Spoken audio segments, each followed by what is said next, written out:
4 American citizens detained in Russia have just been released as part of a prisoner swap involving multiple nations. Among those now free, Wall Street Journal reporter Evan Gershkovich and Marine veteran Paul Whelan. I want to show you now a live look at an airport in Turkey where the exchange is believed to be taking place. Journalist Alsu Kurmasheva and Vladimir Karamurza, a pro-democracy advocate, have also been released. That is that runway in Turkey there. That's right. Today, 4 Americans who were held in Russia, including former Marine Paul Whelan and journalist for the Wall Street Journal Evan Gershkovich, have been released as a part of a massive prisoner swap. In fact, the largest since the Cold War. It was the result of many, many years of negotiations, including 6 different countries, US, Russia, Belarus, Germany, among others. And the negotiations happened in Berlin. And there was a big holdout, not happened in Berlin, but Berlin, Germany was holding out around Moscow's key demand, which was the release of Vadim Krasikov. And Krasikov is an assassin. He's a Russian assassin. He was serving a life sentence for murdering a Chechen fighter in Germany, which is why he was being held for that life sentence in Germany. He was released as well. 8 people, including Krasikov, were swapped back to Russia in exchange for the release of a total of 16 people who were held in Russian detention, including those 4 Americans. And again, more on Evan Gershkovich. Here's a photo of him. Again, he was the Wall Street Journal reporter. He had been detained since March of 2023, and he was convicted just this July of espionage. Prosecutors in Russia said he collected secret information about a military factory in Russia while on assignment from the CIA. But we all know how the justice system works in Russia, so not a lot to go on. The Wall Street Journal and White House obviously denied that he was doing any such thing. Paul Whelan, who was held a lot longer, is a former Marine. He was detained in Russia since December 2018, convicted of spying and sentenced to 16 years. He was held at a Russian labor camp, IK-17. Other people who were released by Russia include critics of Vladimir Putin, a permanent US resident named Vladimir Karamurza, and Russian-American journalist Alsu Kurmasheva, who was also freed. Biden announced the deal today in a press conference. Take a look. The deal that made this possible was a feat of diplomacy and friendship. Multiple countries helped get this done. They joined a difficult, complex negotiations at my request. All told, Russia has released 16 prisoners. 8 Russians who are being held in the West will be sent home as well. These 16 prisoners from Russia that Russia has released include 4 Americans, 5 Germans, 7 Russian citizens who are political prisoners in their own country. Hey, don't scroll away.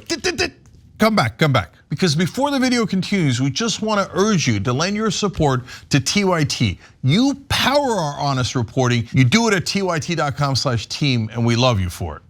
So there you have it. That was Biden today announcing that deal. I did just want to juxtapose that with what Donald Trump had said during the debate.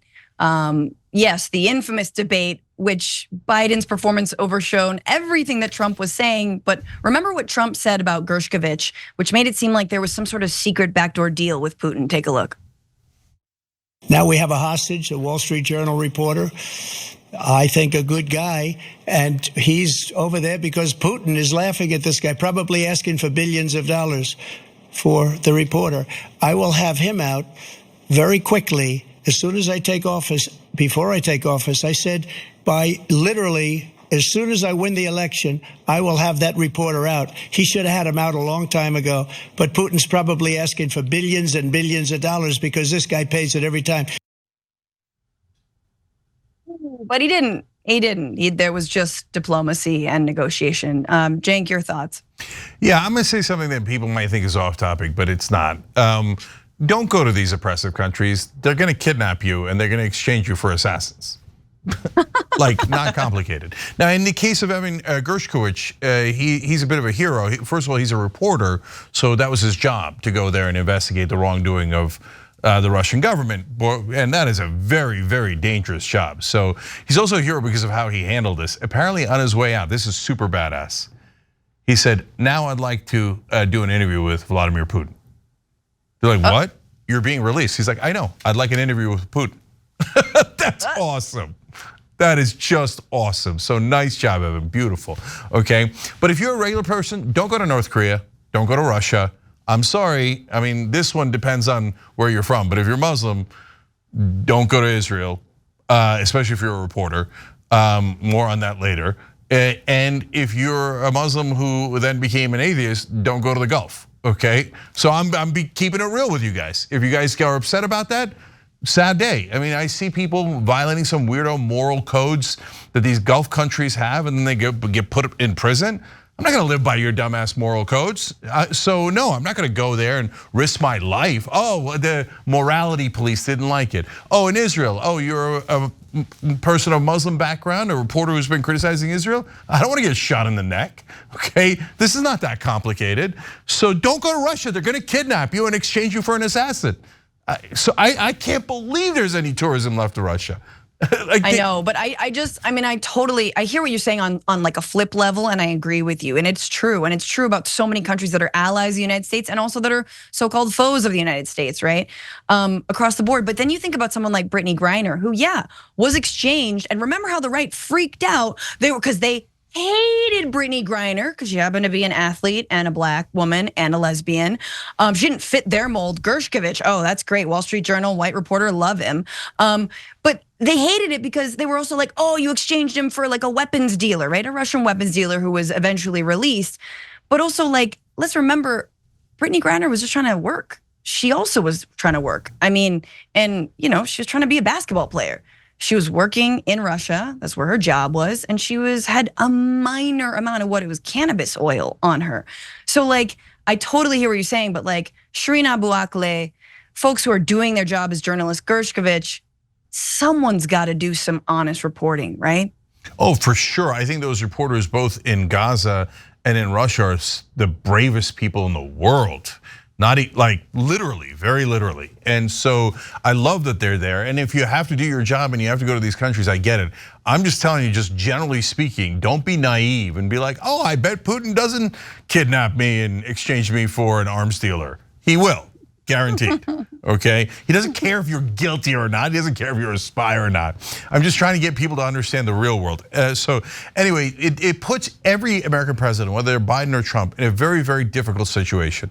Because now you have to do an exchange. You can't leave them forever. It's totally unfair and unjust. But the only way you can do an exchange is some sort of money or give them back the worst people on earth that murdered people in the West, right? I hate that situation. That's why I'm trying to prevent it. One other random note here.